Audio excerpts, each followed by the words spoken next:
ہم انجینئر بھی بن جائیں گے اور مکان کا نقشہ جب بنائیں گے تو اس میں خوف خدا ہوگا کہ یہ کہیں ٹیڑھا نہ ہو جائے، کہیں مسجد کی طرف نہ جھک جائے، ورنہ گنہگار ہم ثابت ہوں گے۔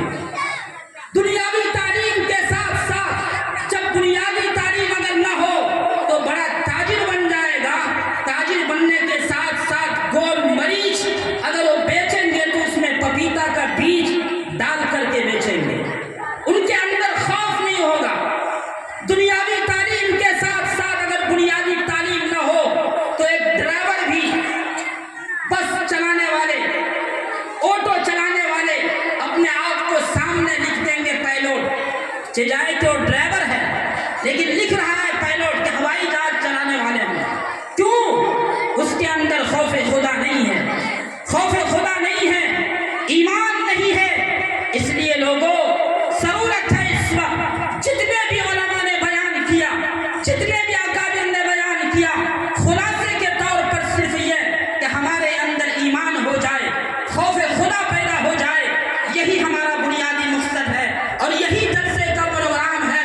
جتنے بھی اجلاس ہو، جتنے بھی منبر و محراب سے خطاب کیا جاتا ہو، ہر ایک کا پیغام یہی ہے کہ ہم جناب رسول اللہ صلی اللہ علیہ وسلم کی صحیح امتی بن جائیں۔ بس یہی فکر ہونی چاہیے، یہی تعلیمات ہونی چاہیے۔ اے لوگوں، اس تعلیم کو ہم اپنائیں، اس تعلیم کو اپنائیں، ضرورت ہے اس تعلیم کو اپنانے کی۔ اور مکاتب کی اہمیت کے تعلق سے ایک چھوٹی سی بات آپ کے سامنے کہوں۔ اے لوگوں، یہ مکاتب اس وقت پورے مسلم سماج کے لیے فرض عین کے درجے میں ہے، فرض عین کے درجے میں ہے۔ وہ کہا ہے جس وقت موجودہ وہ کہا ہے، بڑے بڑے اکابر دین ہیں، انہوں نے فرمایا یہ مکاتب اسلامیہ قائم کرنا ہمارے لیے فرض عین کے درجے میں ہے۔ اور کیوں نہ ہو، آپ کو ایک بات بتا دوں، آج سے تقریباً 22 سال قبل 2001 میں گجرات کی سرزمین پر ایک زلزلہ آیا تھا کچھ کے علاقے میں، آپ لوگ خوب سے اچھی طرح جانتے ہیں۔ اس زلزلے میں پوری مسلم آبادی وہاں پر ختم ہو گئی، نام و نشان مٹ گیا۔ ایک حافظ قرآن تیار ہوا کہ ہم ان بچوں کو قرآن سکھائیں گے، روزہ نماز سکھائیں گے۔ وہ بچے کو لے کر بیٹھ گئے۔ اور یاد رکھیے، جہاں پر فسادات ہوتے ہیں، جہاں پر زلزلے ہوتے ہیں، مختلف قسم کی تنظیمیں پہنچتی ہیں۔ ایک تنظیم اس میں وہ بھی تھی جو اس وقت بہت متحرک ہے اس ملک میں، آپ خود سمجھتے ہیں، نام بتانے کی ضرورت نہیں۔ وہ تنظیم پہنچی، کہا کہ یہ مسلمان بچے ہیں، قرآن تعلیم حاصل کر رہے ہیں، چلو اس کو پوچھتے ہیں کیا پڑھ رہے ہو۔ ان بچوں کے پاس وہ تنظیم پہنچی، اس نے کہا کہ آؤ بچوں میں تمہیں ٹافی دینا چاہتا ہوں، غور سے سنیے اس بات کو، پھر میں اپنی بات ختم کرتا ہوں۔ کہا کہ آؤ بچوں میں تمہیں ٹافی دینا چاہتا ہوں۔ کہا لیجیے، میں ٹافی قبول کرتا ہوں، کیا بات ہے، کچھ کہنا چاہتے ہیں تو آگے بتاؤ۔ کہا کہ ٹافی کے ساتھ ساتھ تمہیں کپڑے کا تھان بھی دیا جائے گا، کپڑے کا تھان بھی دیا جائے گا۔ کہا کپڑے کے تھان کے لیے مجھے کیا کرنا پڑے گا؟ کہا ایک مرتبہ میرے مذہب کے تعلق سے نعرہ بلند کر دو، یہ کپڑے کا تھان بھی تمہیں دیا جائے گا۔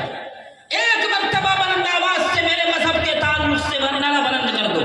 انہوں نے کہا اس نعرہ سے کیا ہوگا؟ کہا ایمان سلب ہو جانے کا خطرہ۔ ان حافظ قرآن نے کہا ایمان سلب ہو جانے کا خطرہ ہے۔ یاد رکھیے، ان مکتب کے بچوں نے چٹائی پر بیٹھ کر دین کی تعلیم حاصل کر